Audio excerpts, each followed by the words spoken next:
Well, good morning, good morning. Today we are here at King's Cross Station and we are going on yet another day trip. Where are we off to? Another day trip from London. We're off to Cambridge today. Yes. And yes, it's Sunday morning and we've arrived at the station nice and early yet again. We sure have. We have about 45 minutes to spare. We've already printed off our tickets. So yeah, we're just gonna wander around and then we'll be hopping on the train shortly.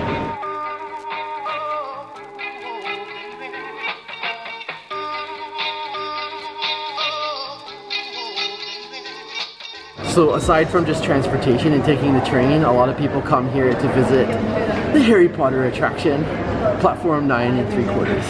However, our destination today is not Hogwarts. Where are we off to? We are off to Cambridge. There are a number of trains from King's Cross to Cambridge, with journeys ranging from 45 minutes to a little over an hour and a half. Buying your ticket in advance is always a good idea as you can get a better price, and it's also wise to travel off-peak. Alright, we've arrived and it was an absolute zoo getting off at the station. Like apparently we're not the only ones visiting today on a Sunday. Beautiful weather though, and the journey was only 45 minutes. And we forgot to tell you how much we paid. So this ticket was only £16 and we booked it very last minute. I think like less than 48 hours because we wanted to make sure there's nice weather today. And there is, so we're happy. So the first logical stop along the way is the Botanical Gardens. Yes, so we paid our admission. It's $5.50 per person. Got a little map, so let's go wander around. If you decide to walk into town like we did, Cambridge University Botanic Garden makes for a nice little stop, especially if you want to stretch your legs after the train ride. The garden has over 8,000 species, and my personal highlight was the beautiful glass house, which is home to some exotic tropical plants. So what did you learn today already? Okay, so we're visiting a little garden where the plants tell time, and they have like a few different flowers where the flower opens in the morning, like at sunrise, and then it closes at sunset. But they also have one flower that only opens at night, so that's kind of cool. It's a night owl.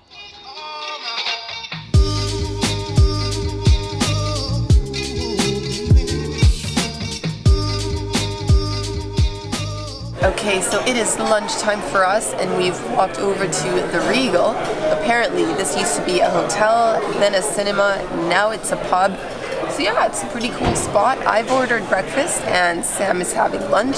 I'm waiting for my eggs Benedict and I think you're having a steak and ale pie. And a pint of Guinness. Pint of Guinness. So when in doubt, I tend to order a Guinness. And I always think of a Guinness basically as being a meal in a glass. It is very filling. And my steak and ale pie has arrived. And I'm really excited about this. This is something I've wanted to have for a while. Since we've been back in the UK, I just haven't. So it also comes, this is obviously the pie, but it also comes with, if you look down here, with the mushy peas. And we have chips, fries, and some gravy. So you can either pour, I think you can either pour the gravy on top of the pie, or you can use it to dip for the fries. Pie section. And that is what the pie looks like when you split it open. You can see all the, there's meat and gravy, and it's got like a flaky exterior. Oh, it's gonna be good. Exciting times. All right, I'll just dig in. So let's break into that. I want to get a bit of the crust, but also see a big chunk of meat too.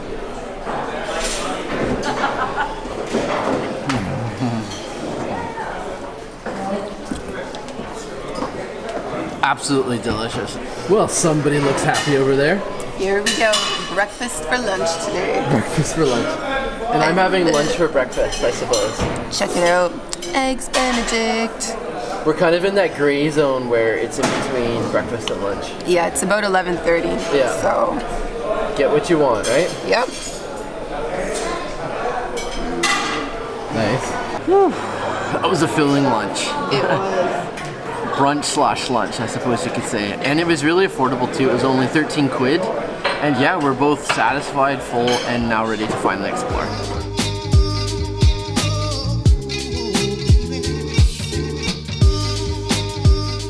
Feeling stuffed from that pub fare, we started making our way into town, and it wasn't long before we came across the River Cam, which was teeming with punters.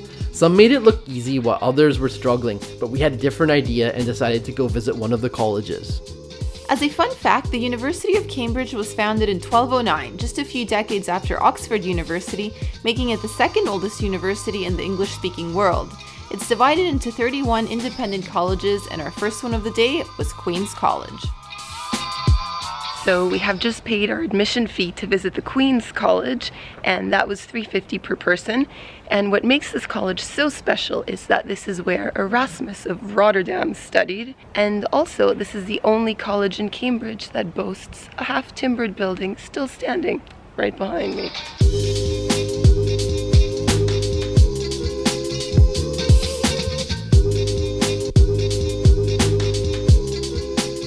So one cool thing that we've noticed both here in Cambridge and in Oxford is that a lot of travelers don't seem to be willing to pay to visit the colleges, and it's so cheap. It's usually just like £2 to £3, sometimes £5 if it's a really famous one.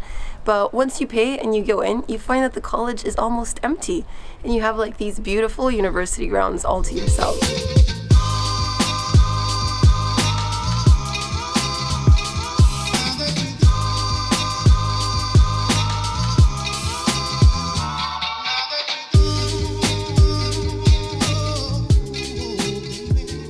So easily the most popular thing to do here in Cambridge, aside from, of course, exploring the university, is to go punting. It's like a full contact sport. It is very crowded out there. Oh yes.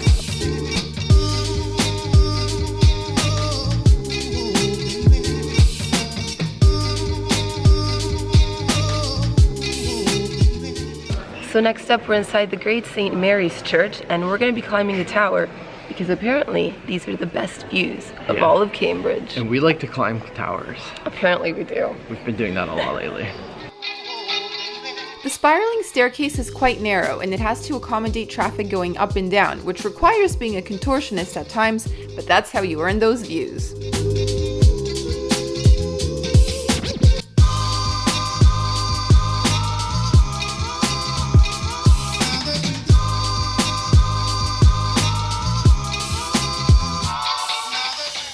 Okay, so we made it up and we made it down. We sure did. And we're both feeling a little under the weather today. Oh man. I have a sore throat and my body's kind of aching like an 80-year-old. So it was a bit of a climb to go up. It's very crowded, there were a lot of people, but the views were absolutely worth it, and we paid $3.50 to go up. So yeah, it was good value. We've got a great view of the city.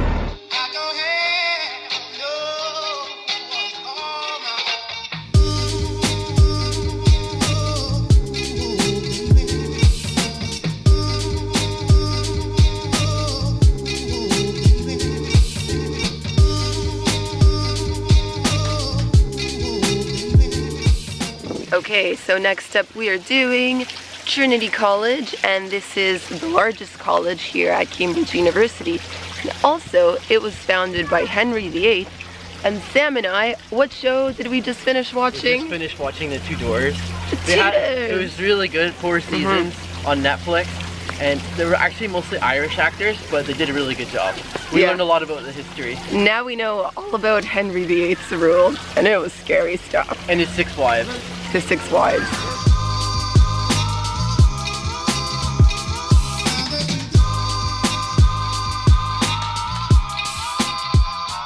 Alrighty then, that's basically it for our little travel guide from Cambridge. Mini travel guide. Mini travel guide. Seriously, I feel like we barely put a dent in Cambridge. Yeah. But yeah, we're back at the station, just waiting for a train now back to London. And yeah, I mean, that was a nice day trip, but at the same time, we're both so sick and like lethargic that we were just like dragging our bodies around town. I've actually, my condition has been upgraded to a pretty bad fever right now, and I feel pretty crap, to be honest. But anyways, it was a good trip. We soldiered on. We got like, we finished everything we wanted to do. Yeah. But kind of like Oxford, I would suggest maybe coming for overnight, a night or two. Yeah, come for a bit longer. And during the week, we're here on a Sunday. It was a zoo. It was so packed. It's like, too it was busy. almost a little hard to walk around. So it's even busy. It's been busy coming over on the train this morning. It was just a little overwhelming. But yeah, come on a weekday. And I mean, this is the middle of the summer on the weekend, so what can you expect? True. So yeah, we're gonna hop on the train, have a siesta, and I think our next video is gonna be coming to you from Wales. That's right. Ta-ta, and we'll leave you with some train clips.